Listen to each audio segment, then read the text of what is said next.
Hello बच्चों, आप कैसे हैं? अच्छी होंगे ऐसी मेरे को आशा है। आज हम तीसरा chapter synthetic fibre and plastics के बारे में डिस्कस करेंगे।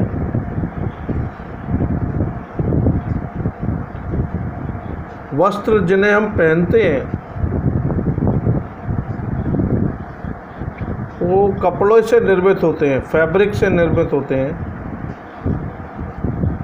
फैब्रिक नेचुरल एंड आर्टिफिशियल रूप से फाइबर से बनाए जाते हैं।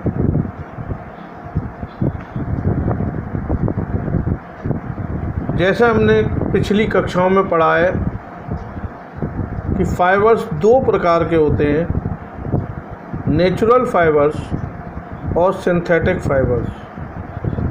नेचुरल फाइबर्स वो होते हैं जिन्हें हम प्लांट्स और एनिमल से तैयार करते हैं। जैसे प्लांट से बनने वाले कॉटन और जूट है, और एनिमल से बनने वाले वूल और सिल्क है। तो ये चार प्रकार के नेचुरल फाइबर्स हैं जिनसे वस्त्र तैयार किए जाते हैं, क्लॉथ्स बनाए जाते हैं। और इसके अलावा आर्टिफिशियल या हम जिनको सिंथेटिक फाइबर या मैन मेड फाइबर कहते हैं, वो नायलॉन है, रेयॉन है, एक्रेलिक है, जिनके बारे में हम इस चैप्टर में अध्ययन करेंगे।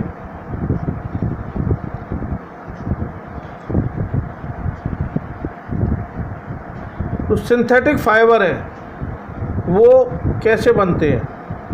अ synthetic fibre is also a chain of small units joint together.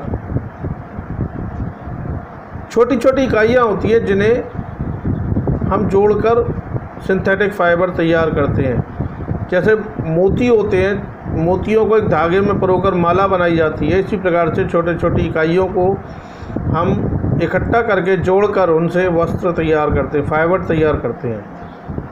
Each small unit is actually a chemical substance. और जो छोटी इकाइयाँ होती हैं प्रत्येक, वो केमिकल पदार्थ होते हैं। Many such small units combine to form a large single unit called a polymer. जो छोटी छोटी इकाइयाँ होती हैं उनको मिलाकर एक बड़ी यूनिट तैयार की जाती है जिसको हम पॉलीमर कहते हैं। पॉलीमर जो है, जिसे हम हिंदी में बहुलक कहते हैं, ये ग्रीक भाषा के दो शब्दों से मिलकर बना है, एक पॉली और दूसरा मर। पॉली का अर्थ होता है अनेक, मैनी, और मर का अर्थ होता है यूनिट या इकाई। तो बहुत सारी इकाइयों को जब इकट्ठा किया जाता है तो पॉलीमर इस प्रकार से तैयार होता है। इसको हम कह सकते हैं कि एक पॉलीमर या बहुलक बहुत सी इकाइयों को दोहराने से बनता है।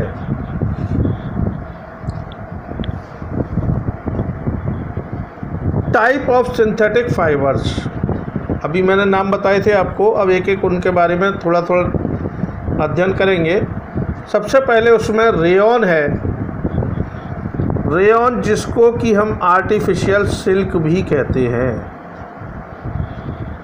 ये आर्टिफिशियल सिल्क भी होता है। सिल्क जो हमने पहले भी पढ़ा है, रेशम के कीड़े से प्राप्त किया जाता है और इसकी खोज चाइना में हुई थी। इसे लंबे समय तक कड़ी सुरक्षा में गोपनीय रखा गया था।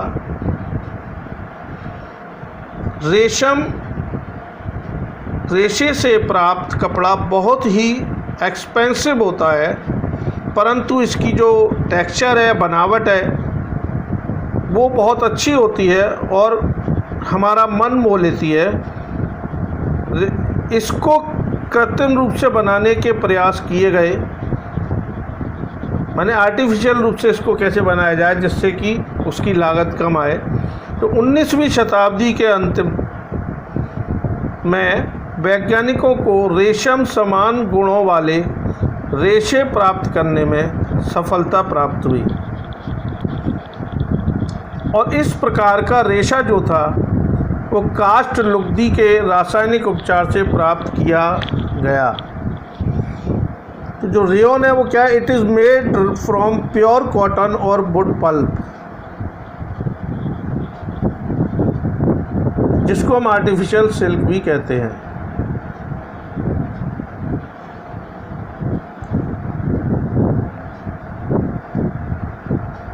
यद्यपि रेयॉन जो होता है प्राकृतिक स्रोत काष्ठ लुगदी वुड पल्प से प्राप्त किया जाता है, परंतु यह एक मानव निर्मित रेशा मानते हैं इसको।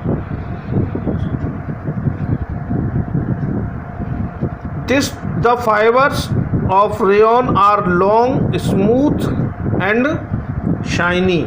लंबे होते हैं, चिकने होते हैं और चमकदार होते हैं।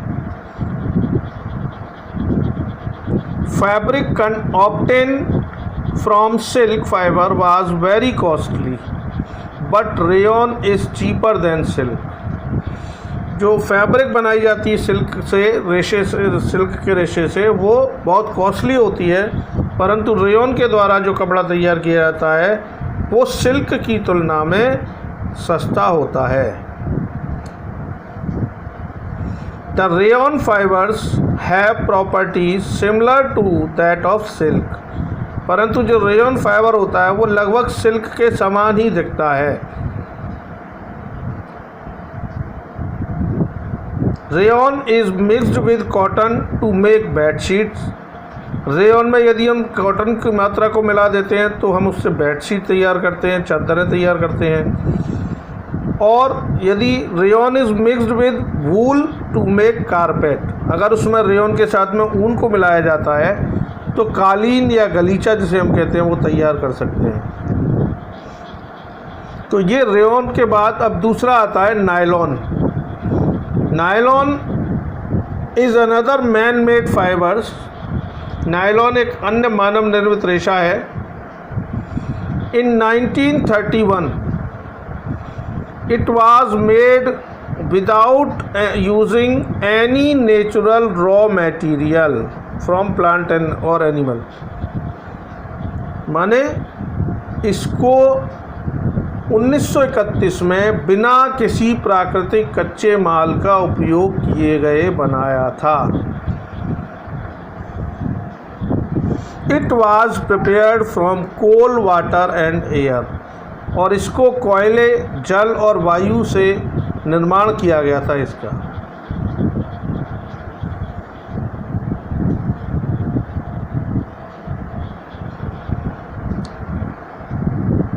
Nylon fibres was strong, elastic and light.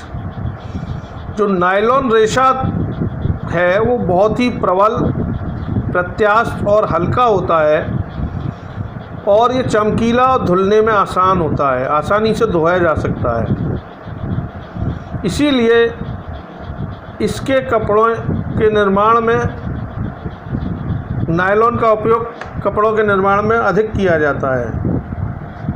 और यहाँ तक कि नायलॉन का रेशा वास्तव में इतना स्ट्रॉन्ग होता है कि हम इससे नायलॉन पैराशूट और चट्टानों पर चढ़ने के लिए रोप यानी रस्से को भी बनाने का कार्य करते हैं।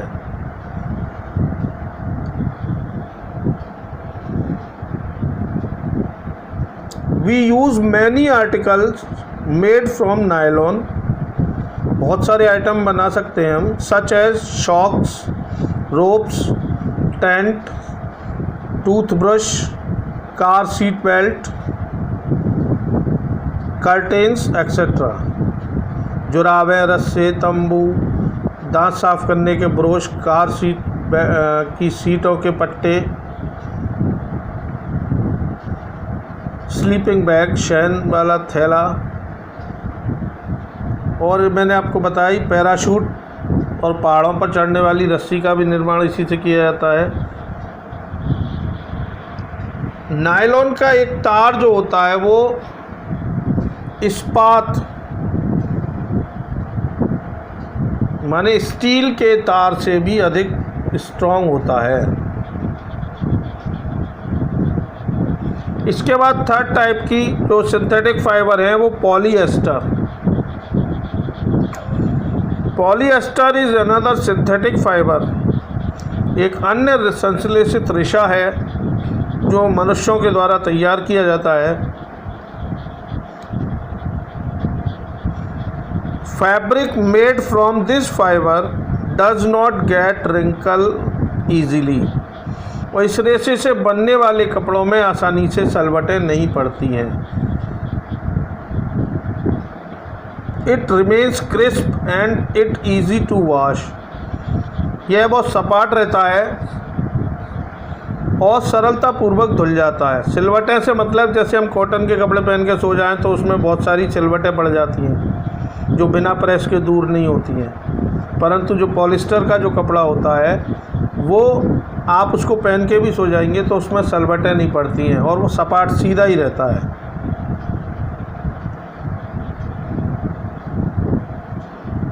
सो it is quite suitable for making dress material, इसीलिए इस वस्त्र का उपयोग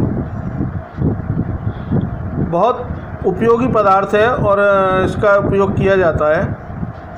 आपने लोगों को सुंदर पॉलिस्टर की कमीज़ें और बहुत सारे परिधान पहने हुए अवश्य देखा होगा।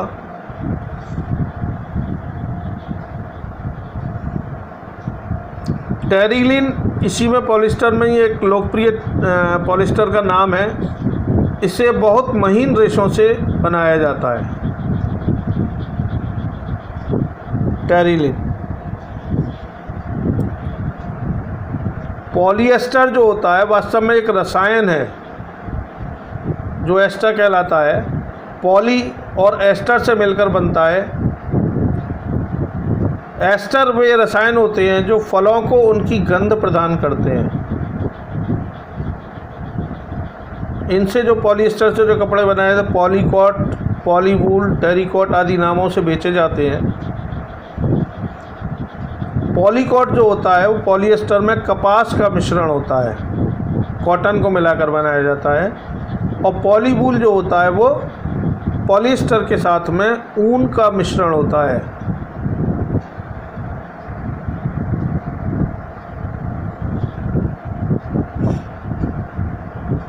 पैट एक बहुत सुपरिचित प्रकार का पॉलिएस्टर है।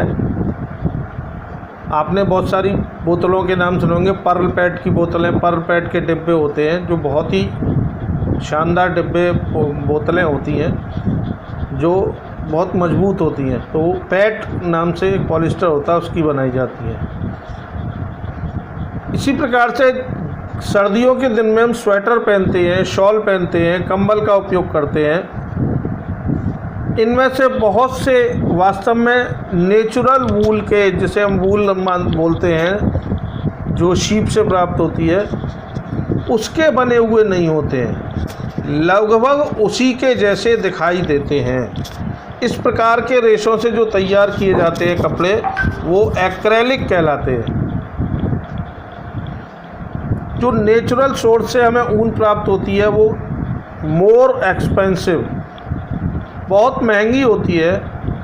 और जब एक्रेलिक से जो वस्तुएं तैयार की जाती है वो रिलेटिवली चीप होती हैं, ऊन की तुलना में सस्ती होती है। और they are available in a variety of colours, ये विविध रंगों में उपलब्ध होती हैं। Synthetic fibres are more durable and affordable which makes them more popular than natural fiber। जो सिंथेटिक फाइबर्स होते हैं अधिक टिकाऊ और पहुंच के अंदर होते हैं, माने हर आदमी की पहुंच के अंदर होते हैं। ज़्यादा महंगी चीज़ों को हर वर्ग के लोग नहीं खरीद सकते, इसलिए जो संश्लेषित रेशे होते हैं वो मजबूत भी होते हैं और सस्ते भी होते हैं। इसी कारण ये जो रेशे होते हैं प्राकृतिक रेशों की तुलना में अधिक लोकप्रिय होते हैं।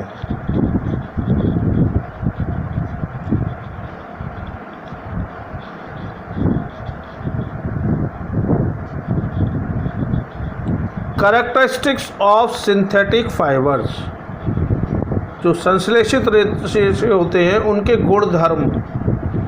पहले हम एडवांटेज की बात करेंगे तो they dry up quickly and are durable, less expensive, readily available and easy to maintain. अर्थात ये शीघ्र सूखते हैं, अधिक चलाऊ होते हैं, माने अधिक चलने वाले होते हैं, महंगे नहीं होते हैं, आसानी से उपलब्ध हो जाते हैं और इनको रखना बहुत सुविधाजनक होता है। जैसे ऊन में हम फिनाइल की गोली लगाकर कपड़ों को रखते हैं, जब जाड़े के दिन समाप्त हो जाते हैं, नहीं रखेंगे तो उसमें कीड़े पड़ जाते हैं, ख़राब हो जाते हैं। लेकिन इनको रखना आसानी से रखा जा सकता है, सुविधाजनक होता है।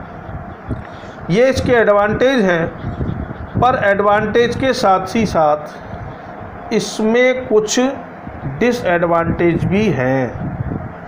Like if synthetic fibres clothes catch fire, it can be melt and stick to the body of the person wearing it. माने जो सिंथेटिक फाइबर होते हैं वो आसानी से आग पकड़ लेते हैं, जरा सी भी आग उनको चिंगारी मिलती है तो वो तुरंत जलने लगते हैं और जलने के साथ पिघलते हैं और जिस व्यक्ति ने पहन रखा होता है उसके शरीर पर चिपक जाते हैं, जिससे उसके जलने का खतरा बढ़ जाता है। इसीलिए इस प्रकार के कपड़ों को पहन के लेबोरेटरीज़ में वर्क नहीं करना चाहिए। ये तो थे synthetic fibres, nylon, polyester, rayon, PAT, acrylic. अब प्लास्टिक्स के बारे में बात करेंगे। Plastic is also a polymer like synthetic fibre. Plastic जो है संश्लेषित रेशे की तरह ही एक बहुलक है।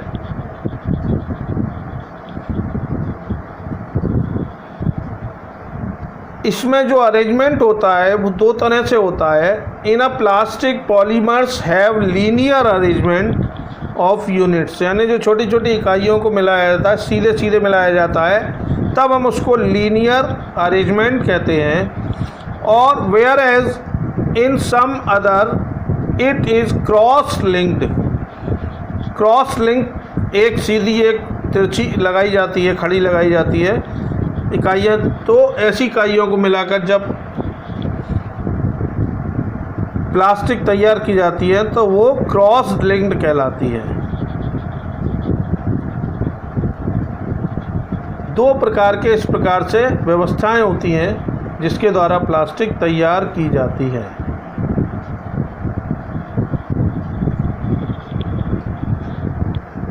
Plastic can be recycled, reused, colored, melted, rolled into sheets or made into wires. Plastic का उपयोग, इनको रिसाइकिल भी किया जा सकता है, इनको पुनः उपयोग भी किया जा सकता है, इनको पिघलाया भी जा सकता है, रोल्ड करके इनकी शीट्स भी बनाई जा सकती हैं और इनके तार भी तैयार किए जाते हैं। जैसे बैडमिंटन में लगाए जाते हैं, रैकेट में प्लास्टिक के वायर्स होते हैं। That is why it finds such a variety of uses. इसलिए प्लास्टिक का उपयोग बहुत किया जाता है। वर्तमान में प्लास्टिक का बहुत उपयोग किया जाता है।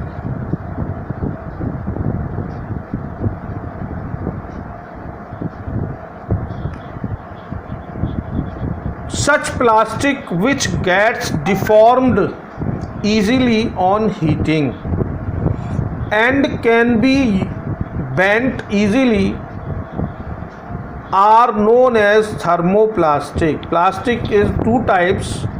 First is such plastic, जो प्लास्टिक गर्म करने पर डिफॉर्म्ड हो जाती हैं, माने मोड़ी जा सकती है, इनको बेंड किया जा सकता है, इनका आकार बदला जा सकता है। तो इस प्रकार की जो प्लास्टिक्स होती हैं वो थर्मोप्लास्टिक्स कहलाती हैं। एग्जाम्पल के तौर पर polythene and PVC. PVC means polyvinyl chloride. Polythene हम जानते ही हैं, पॉलीथीन हमने देखी है सभी ने।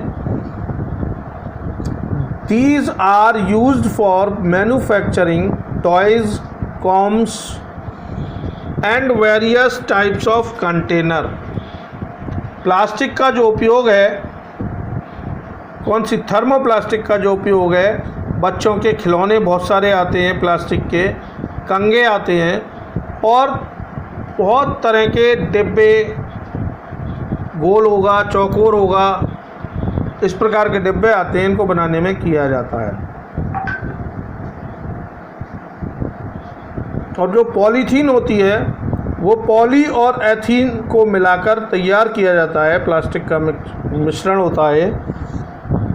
It is used for making commonly use polythene bags. जैसे आप सब्जी लेने जाते हैं या आप परचूनी की दुकान से कोई सामान लेने जाते हैं या अन्य कॉस्मेटिक्स का भी कोई सामान लाते हैं तो पॉलीथीन के बैग में वो तुरंत दुकानदार रख के देता है। Some plastics which when moulded once can not be softened by heating. कुछ प्लास्टिक ऐसी होती हैं जिन्हें एक बार सांचे में डाल दिया जाता है तो उन्हें फिर हीट देकर भी नरम नहीं किया जा सकता। ऐसी प्लास्टिक जो होती हैं वो थर्मोसेटिंग प्लास्टिक कहलाती हैं। पहली थी थर्मोप्लास्टिक, जिनको बार बार पिघलाकर हम उनको दूसरा रूप दे सकते हैं, और जो एक बार सांचे में डालने के बाद दोबारा नरम नहीं होती हैं, ऐसी थर्मोसेटिक प्लास्टिक होती है। इनमें भी उदाहरण जो हैं वो बेकेलाइट और मेलामाइन होते हैं मुख्य रूप से। Bakelite is a poor conductor of heat and electricity. जो बेकेलाइट होता है वो ऊष्मा और विद्युत का कुचालक होता है, अर्थात इनमें से होकर ना तो ऊष्मा ही जा पाती है ना ही विद्युत जा पाती है। इसी कारण इनसे जो चीज़ें बनाई जाती हैं, एक तो बिजली के स्विच होते हैं और बर्तनों के जो हत्थे होते हैं, ऐसी चीज़ों को बनाने में उपयोग किया जाता है।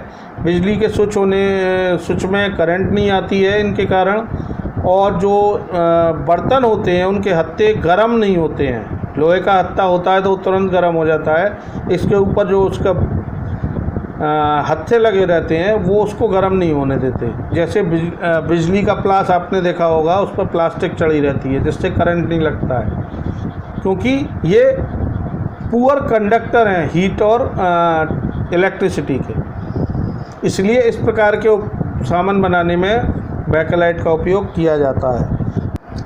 Second type of thermosetting plastic is melamine. Melamine is a versatile material. बहुपयोगी पदार्थ होता है। It resist fire and can tolerate heat better than other plastics. और आग को सहने की इसमें बहुत क्षमता होती है और ऊष्मा को भी एक बहुत तादाद में सहन कर सकता है। माने बहुत ज़्यादा गर्म हीट इसको दी जाए तो भी ये पिघलती नहीं है। So it is used for making floor tiles, kitchenware and fabrics which resist fire. इसलिए इस प्रकार की प्लास्टिक का उपयोग फर्श की टाइलों को बनाने में, रसोई के बर्तन बनाने में और कपड़े बनाने के उपयोग में लिया जाता है, जो कि आग का प्रतिरोध करते हैं। तो अभी हमने देखा प्लास्टिक से बहुत सारी चीज़ें बनाई जाती हैं, और plastic as material of choice, हमारे लिए प्लास्टिक का उपयोग क्यों करते हैं हम, ऐसी क्या खूबियां हैं कि जिनके लिए हम प्लास्टिक का बहुत ज़्यादा यूज़ करते हैं। तो कुछ ऐसी जो लक्षण हैं, इनके जो गुण हैं वो हमें ध्यान में आते हैं, जिनके बारे में हम चर्चा करेंगे। Number 1 is plastic is non reactive. यह एक अनअभिक्रियाशील पदार्थ है। They do not react with water, air and do not corrode easily। ये पानी, हवा के द्वारा कोई क्रिया नहीं करते हैं और आसानी से खुला छोड़ दिया जाए तो इनमें ख़राब भी नहीं होते हैं, इसलिए इनका उपयोग किया जाता है। Number 2, plastics are lighter, strong and durable. जो प्लास्टिक होती है वो हल्की होती है, प्रबल होती हैं और चिरस्थायी माने लंबे समय तक चलने वाली होती है। They are generally cheaper than metal, और जो धातुओं से की बनी हुई चीज़ों से सस्ती होती हैं। So they are widely used in industries and household articles. इसलिए इनका उपयोग उद्योगों में और घरेलू कार्यों में व्यापक रूप से किया जाता है।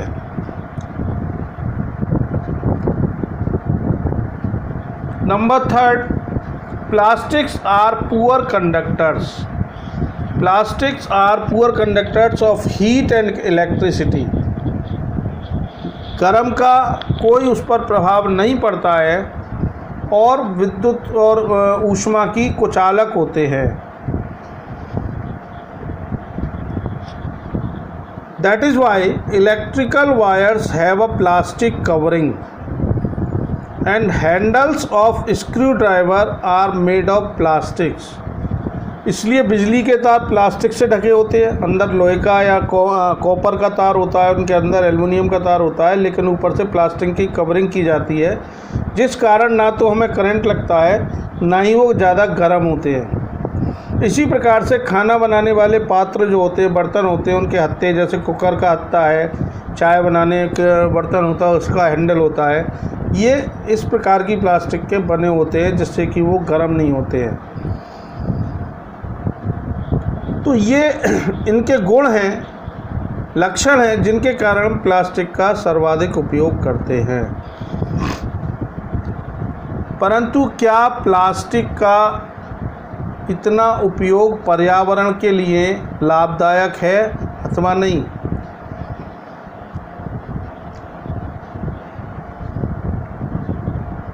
हम जब भी कोई सामान बाज़ार से लाते हैं सभी पॉलीथीन में पैक करके दे देते हैं, इसलिए घर में बहुत सारी पॉलीथीन इकट्ठी हो जाती हैं कचरे के रूप में।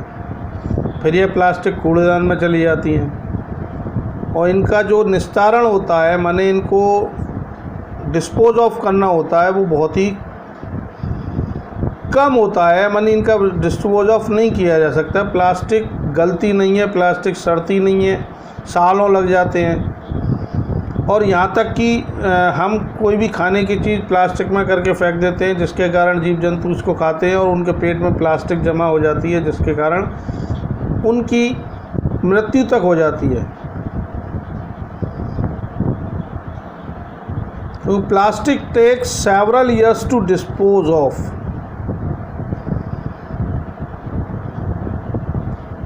That thus it is not environment friendly. इसलिए ये पर्यावरण के मित्र नहीं हैं।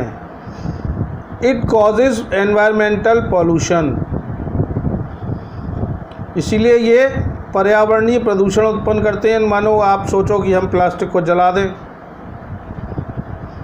Beside the burning of synthetic material releases lots of poisonous fumes into the atmosphere, causing air pollution।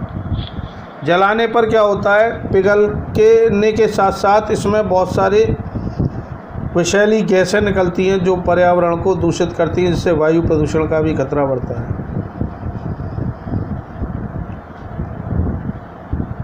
हमें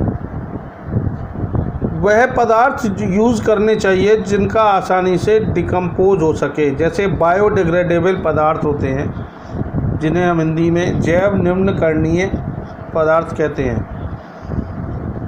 biodegradable is a material which gets decompose through natural process such as action by bacteria and other micro organisms like fungi. जिनका natural process के द्वारा आसानी से अपघटन किया जा सके, ऐसे पदार्थों का हमें उपयोग करना चाहिए। Non biodegradable is a material which is not easily decompose by natural process, और वह पदार्थ जिनका प्राकृतिक विधियों से अपघटन नहीं किया जा सकता है, ऐसे पदार्थ नॉन बायोडिग्रेडेबल कहलाते हैं। जैव अनिम्नीकरणीय। बायोडिग्रेडेबल में आते हैं आपके कागज़ है, कपड़े हैं, लकड़ी है, ऊनी वस्त्र हैं, और नॉन बायोडिग्रेडेबल में टीन के डिब्बे हैं, धातुओं के डिब्बे हैं, एल्युमिनियम है, प्लास्टिक की थैलियाँ हैं। इनको अपघटित होने में वर्षों लगते हैं, इसलिए इनका उपयोग नहीं करना चाहिए। सरकार की तरफ से मुहिम भी चलाई जाती है। इस समय ज़्यादातर पॉलीथीन का दुष्प्रचार हो रहा है और पॉलीथीन के उपयोग को रोका जा रहा है। इसके लिए हम लोगों को भी उसमें सहभागिता करनी होती है। ऐसा नहीं है सरकार का ये काम है। हम लोग भी बाज़ार खाली हाथ चले जाते हैं और सब्ज़ी लेने जाते हैं। सब्ज़ी वाला भी 4 सब्ज़ी लेंगे तो 4 पॉलीथीन में रख के देता है वो। तो हम अपना थैला लेकर जाएं, ब्रेड लेने जा रहे हैं तो थैला लेकर जाएं, जिससे कि हमें अन्य पॉलीथीन का यूज़ ना करना पड़े। कोई पॉलीथीन देता है तो उसे अवॉइड करना चाहिए, क्योंकि हम किसी का विरोध तो नहीं कर सकते, पर हम अपने को यदि कंट्रोल कर लें तो इसी प्रकार से पूरे देश में भी कंट्रोल अपने आप हो जाएगा। हमें अपनी चिंता करें और हम थैला लेकर जाएं। बहुत से लोग दुकानदार होते हैं, दुकान पर चाय मंगानी है, पॉलीथीन में ही चाय मंगा लेते हैं। गरम जो चाय होती है वो पॉलीथीन से क्रिया करके टॉक्सिन्स बनाती है, और जो चाय हमारे को लंबे समय तक यदि हम ऐसे पीते रहें तो बीमारी का कारण भी बनती है। तो पॉलीथीन का उपयोग कम से कम करें, और यदि हम चाहें तो उसे पूरी तरह भी समाप्त कर सकते हैं। जो पॉलीथीन आती हैं जो पतली वाली, क्योंकि वो हमारे लिए हानिकारक हैं और साथ ही साथ सभी और जीव जंतुओं के लिए भी हानिकारक होती है। इसलिए पॉलीथीन का उपयोग हम कम से कम करें। उत्तरदायी नागरिक के रूप में एक 4R सिद्धांत है, प्रिंसिपल है, जिसका उपयोग हम कर सकते हैं। 4R का मतलब, पहले R का मतलब रिड्यूस, दूसरे R का मतलब reuse, third R means recycle, fourth R means recover. Reduce का मतलब हम पॉलीथीन का उपयोग कम से कम करें, और मान लीजिए यदि हमको करना पड़ रहा है सेकंड R रीयूज़। हम थैली में कोई सामान लेकर आए, उस थैली को उठाकर रख दें, जब दूसरी बार कहीं कुछ लेने जाते हैं तो हम उस थैली में दूसरे सामान को ला सकते हैं। It means reuse.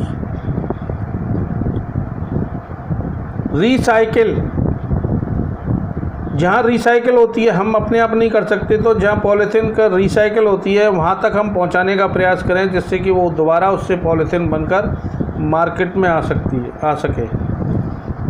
Second last जो है, फोर्थ है रिकवर, और उसको पुनः प्राप्त करें। इस प्रकार से 4R की हैबिट्स हम अपने अंदर डालेंगे तो हम एनवायरनमेंट फ्रेंडली बन सकेंगे, अर्थात पर्यावरण के मित्र बन सकेंगे। लापरवाही से इधर उधर पॉलीथीन को ना फेंकें, नालियों में के आसपास ना फेंकें, जिससे नालियाँ रुक जाती हैं। कभी कभी हम बहुत अधिक लापरवाही दिखाते हैं, जैसे चिप्स, बिस्कुट और अन्य खाद्य पदार्थों के रैपर को हम सड़क पर फेंक देते हैं, अथवा बगीचे में या कहीं पिकनिक मनाने जाते हैं वहीं फेंक देते हैं। तो हमें प्रॉपर प्लेस पर उनको फेंकना चाहिए, जिससे कि अनावश्यक रूप से जीव जंतु उस पॉलीथीन का उपयोग ना करें अपने भूख मिटाने के लिए, और प्रॉपर जगह पर हम उसको डिस्पोज ऑफ करेंगे कचरे के डिब्बे में, तो वो वहाँ से उठकर उसका रिसाइकिल भी हो सके, जिससे कि हम पर्यावरण को सही बनाने में मदद कर सकें। और साथ ही साथ जब भी बाज़ार जाएं तो अपने साथ में कोई कपड़े का थैला होगा, जूट का थैला होगा, इस प्रकार के थैलों को अपने साथ लेकर ज़रूर जाएं, जिससे कि हम अनावश्यक पॉलीथीन का उपयोग करने से बच सकें। धन्यवाद। इस तरह ये आपका चैप्टर 3 समाप्त होता है। और फिर भी किसी भैया को कोई भी परेशानी इस चैप्टर को समझने में आई हो तो वो मेरे निजी व्हाट्सएप पर या निजी फ़ोन करके अपनी परेशानी को समाप्त करें। और जिन भैयाओं ने अभी तक ट्रायल टेस्ट स्कूलॉजी पर नहीं दिया है वो उसको तुरंत दें। धन्यवाद।